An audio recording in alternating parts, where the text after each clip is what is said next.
Hey guys, welcome to the Double Chen Show. It's the Mikester, It's the Danster. and we got another Q&A session for you. Yes.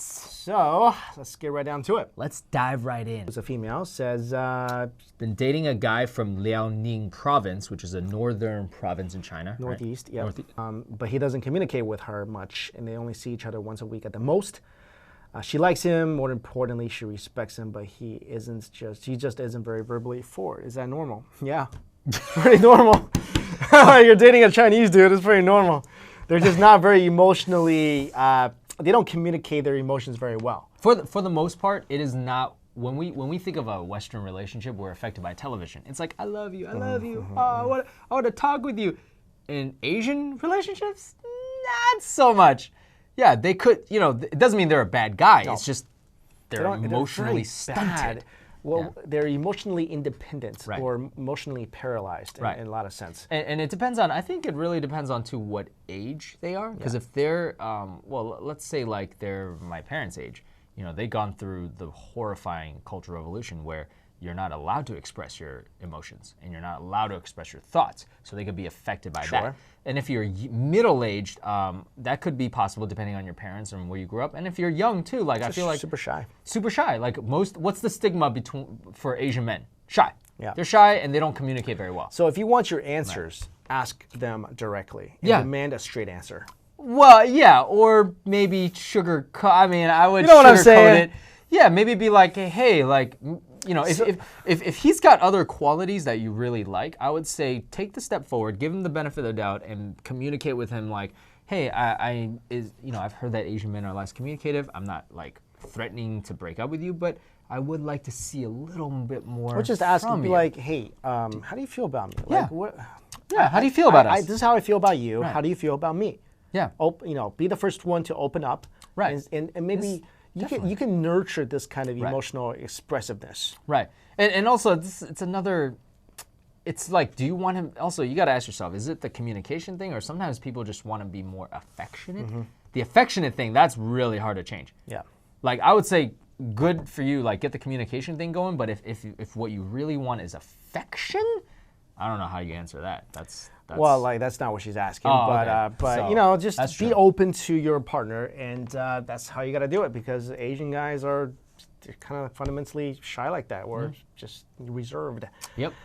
All right, moving on. This person asks us, they're saying many Chinese people have given themselves English names. Yes, even if they don't live in English-speaking countries. True.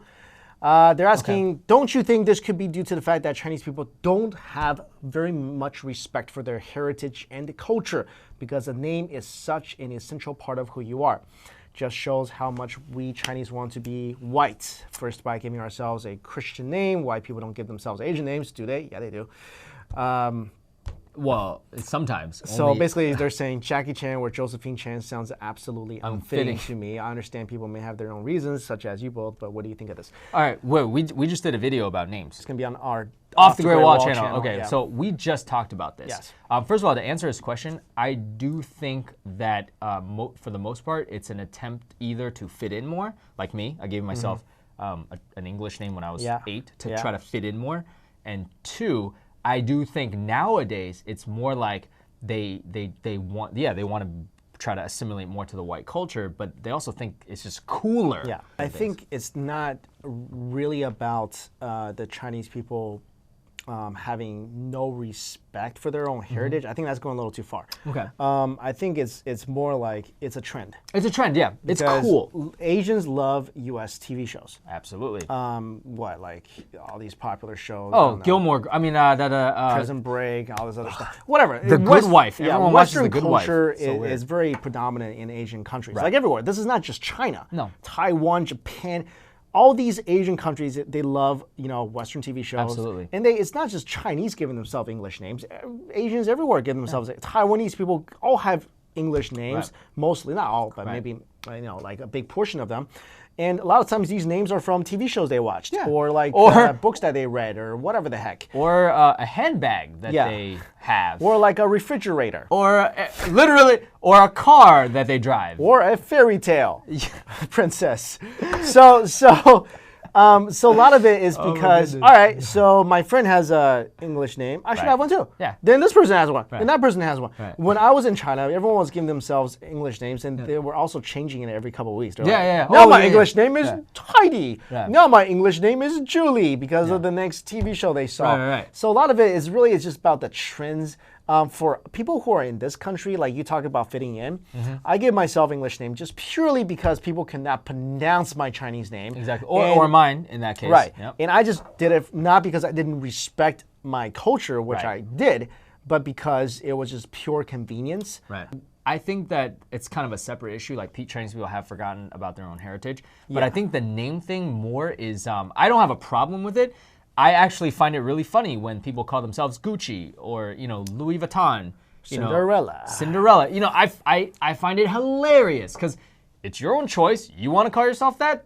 Be my guest. So it's really more like my magic to the test.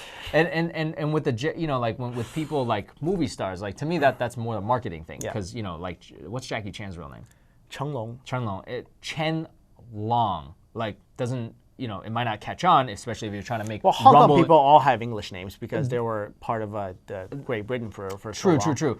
Well, because mainland actresses and actors, they kind of They don't really have an English name. right. They keep their Chinese name. Yeah, Zhang Ziyi, like Fan Bing Bing. yeah. Li Bing Bing. Yeah. Whatever. Yeah. Bing Bing Bing Bing. Well, yo. Anyways, no, the name thing is, I feel like this person definitely sees it as people who don't respect their own culture. I would say, in not so much that, but it's definitely more of a trend, like you said. But I think a whole nother topic would be, yes, Chinese people have lost a lot of their own heritage. Yeah, that's a whole different That's a culture, whole which, different- which I do agree with, Right. and we can get into that, and that's Definitely. something that's relevant today in China. Next one is so they're Chinese Canadian learning Chinese. Okay. Basically, they're saying that immersion is impossible for many language learners because some people they can't just go to China, I guess. Right. Basically, they're asking how is there any ways to Oh. learn how to speak Chinese Faster. faster, better? Right. Because they hit a kind of a plateau. Okay, so basically they're saying besides moving, because people will be like, move to China, move to Japan. No, he's like, how do I do it domestically?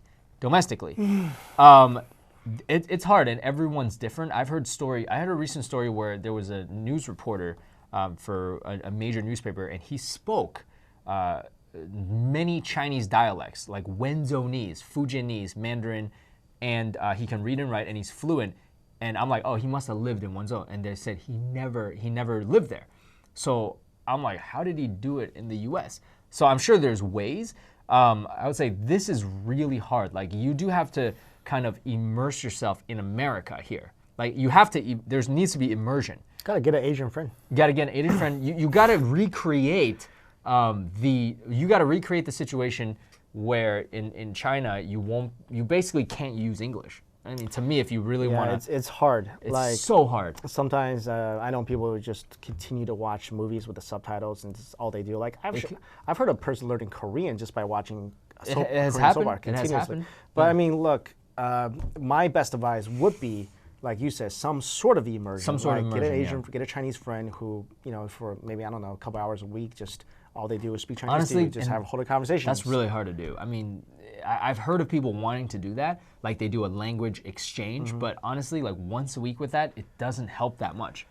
But you know what I'm saying? Like, well, do it more. Do it more. I mean, it really comes down to how much time do you have? Yeah. How much do you really want to learn it? It's really, really important. Then I would say you kind of have to cut out some of the other activities and just study it all the time. There's It's no really shortcut hard. though. There's no shortcut. No shortcut. Is really hard. And also, I do believe like some people are born with a better language comprehension. Like I'm not, but I could write it real nice though. You could mimic it real nice. Mimic you it can't real write it. You No, can- I'm not on my own. Right. But you could write something and I'll then you can write it. mimic it. But much nicer than you are a mimic. Yeah, but much You are ni- a mimic with good handwriting. Point is, I could do it better than know the movie who's Mimic? who's a native. You know the movie Mimic? Yeah, I That's know that you. movie. That's Is that- you. is that Mira That's Sorvino? you. No, that's you. Oh. Yeah, you could write it prettier than me. Yeah, but you're you Chinese. can- You're but- more. You grew up. That's you, fine. I'm just saying, when we go through customs in China, I'm the one that's filling out the form and you're not. Yeah, in English. No. You gotta fill it out in Chinese. When I went, you had to fill it out in Chinese. when I went. So I That gotta was, go like, with a long you time ago. That because was I a gotta long be time like, ago. bro, what does that say? And you're like, I couldn't fill it out. you'll get me in I trouble. just couldn't fill it out. You'll have me write like I have I have firecrackers in the suitcase. I'm smuggling expensive jewelry. iPhone taped to my body. They're like, I'm like, what happened? All right, the next person says they're applying. They basically are applying for undergrad. Okay. It's coming up, Right. And they're wondering how the process of choosing a first future career for you guys went. As both of you are in our 30s, do you have any regrets when it comes to your choice of jobs? Oh, we talked about this talked a lot. about this before. Yeah.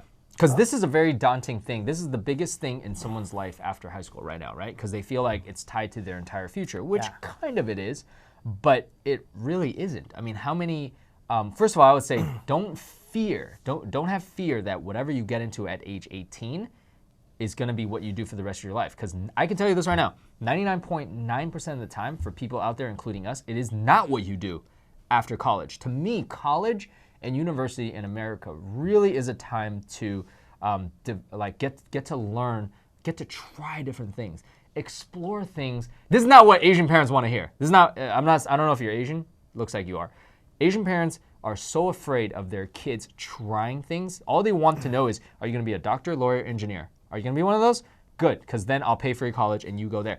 American parents are much more practical. They're like, go try this. Try this. Take a minor in this. Take an extra year if you need. Take a year off if you need. Study abroad if you need. Don't just think like whatever you get into at age 18, you're going to do at age 22, because it's not going to happen. Well, sometimes it happens. Sometimes. Let's say your whole life you want to be a doctor. Let's say you do, or a lawyer or engineer or something with a path that has to start in the first year of your undergrad. Right. Like law school. If you want to go to law school, you're starting your freshman year.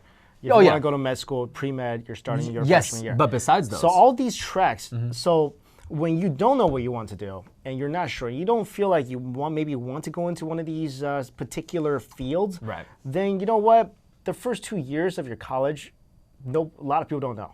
And so actually college are is undecided. Yeah. So let me just say, well, like first 2 years of your college, you can be undecided. You could go in there and then figure out what you might want to do, working with your career counselors and whatever. Right. But I do agree with what you said. College for me, like both of us are doing something we didn't study in college. Right. Well, like I kind of did, but it's not. I studied theater, but I'm just saying. it's not. Look, theater. I might as well have been studying English. Like Yeah. it doesn't lend itself to anything afterwards. Yeah, theater. If you're gonna major in theater, my advice to you is skip college. Right, of course. Because you're gonna No, end I up with a agree. lot of college Yeah. debt and. Because what we do technically now falls under media and video production, and I could have just went to a 2-year school for that. Right. Experience college for what it is. Basically, what college does to me, unless you're going through one of these very specific majors, college is a way to help mold you or change you or help you identify yourself as a person. Yep. It's along the path of that. Absolutely. So once you get out of college, you know what my number one experience gained that I feel like I gained in college was my job as an RA. Oh, my yeah, number same one here. experience that I felt I benefited from was my job as an RA. I don't remember a single class I attended. I don't. I have no idea. No clue. And I did well in college. I did really well in college. And I graduated. I don't have any debt. I scholarships, all that stuff. But the only thing that really helped me in life was my job as an RA, because I was actually put in positions where I had to deal with real life problems and solve those problems. And from that, I feel like it helped me mature a lot. It helped me with basically every single job interview I had after college. It helped me with the internships I got into. It helped me immensely. Yep. So my advice, don't be afraid. Don't be freaking out when you're about to get into college. You can't declare a major. It's okay. Right. No big deal. And also, try to do different things in college. I think the organizations you join, the extracurricular stuff in college are just as important. Absolutely. Or even sometimes more important than the classes you take. Right. Also, some colleges, do some research, know yourself, and a lot of colleges actually have completely different regimens. Like some colleges actually won't even let you declare a major your first year. Really? Because they're like, there's no way. Like a lot of liberal arts colleges. I went to a liberal arts college. Yeah, but some are like, you got to pick one by your second year. like they'll let you know, like it's all different. So do some research about some of the colleges and the kind of program they have, and see if you fit that. Well, anyway, good luck to all of you guys out there for that particular reason. And just, you know what, honestly, just enjoy college. Don't freak out. Yeah, don't freak out. I wish dude. I could take freak out. college again. That's so College fun. is so awesome. But don't have too much so fun. awesome. Don't have too much. Yeah. Don't go crazy. I could have went on a cruise for a semester. You could have went on a cruise. To where? Where would you want to go? No, it was a semester cruise. Oh, to a semester at sea the program. whole The semester whole at sea. semester, you just like on a cruise. Dude. Do you, Now that would cost me like 20 grand. I felt like if you did that, you might have just like, do you feel like you would have just like fell in love with one place and then just been like, I'm getting off this boat? I definitely did not see enough of the world, and that's so regretful. You're just like, yo, mom and dad, I'm not coming back. I'd They'd be like, yeah, whatever. All right, guys, thanks so much for watching this episode. Remember, if you want to ask us a question, message us on YouTube or Facebook. Do not write the question in the comments. That's right. And then we will put you, we will try to help you. Yep. I guess. And we will get to your question. Yep. You know, as you can see, we can only do a few at a time. Right. All right, guys, thanks so much for watching. Peace. Yeah.